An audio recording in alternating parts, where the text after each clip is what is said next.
One of the first things I always look for when a rep is struggling in home improvement sales is the length of time that they're in the home. It's often a good indicator of what they're doing. This factor affects your selling and therefore your money a lot more than you would think. By the way, if you like these videos, please subscribe, or for more free training, check out my home improvement sales blog listed below in the description.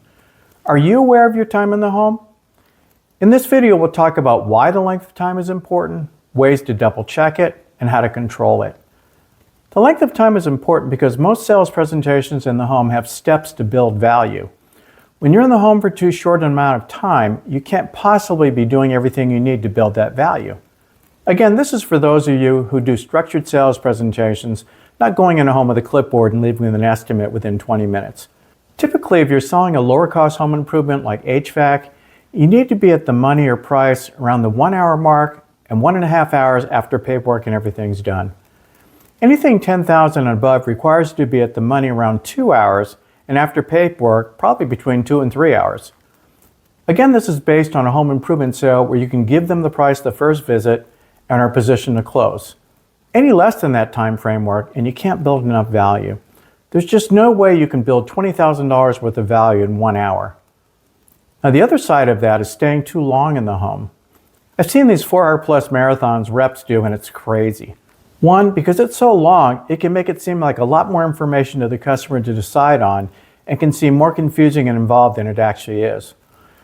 Well, with everything we just discussed, I can see there's a lot for me to think about and mull over.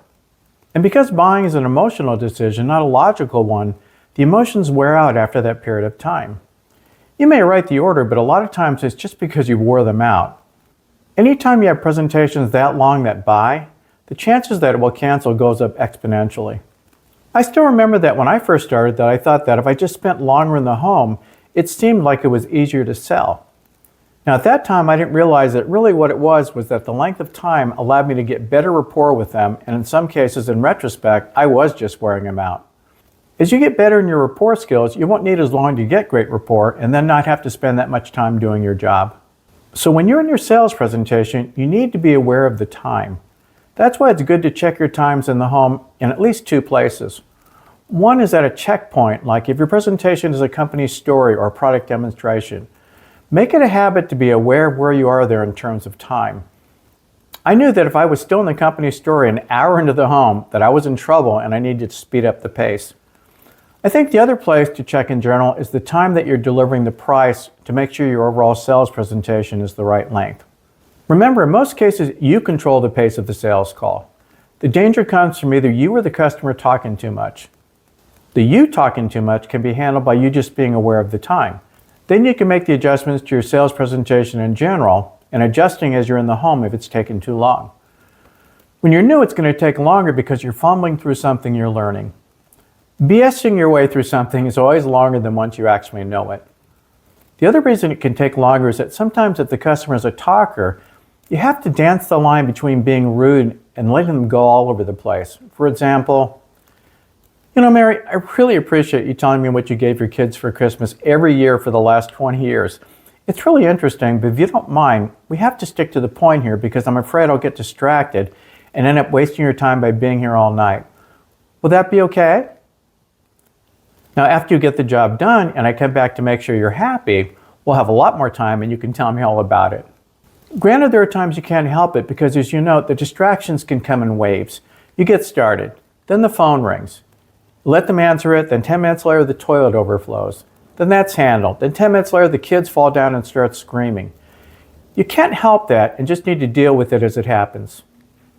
Be laser focused and fight your way to the end.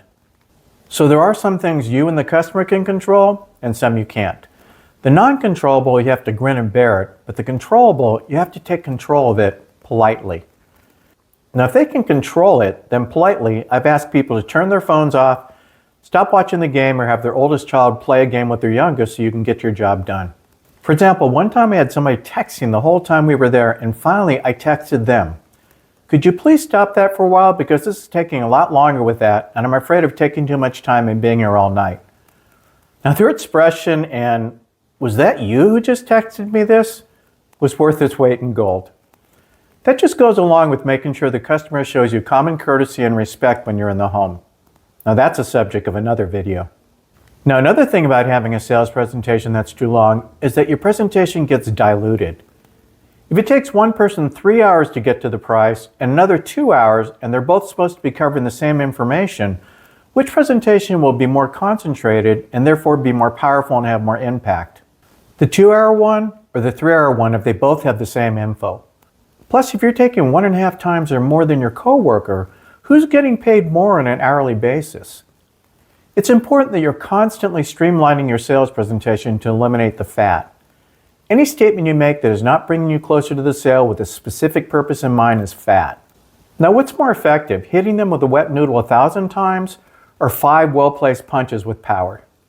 Excuse the analogy if you're nonviolent.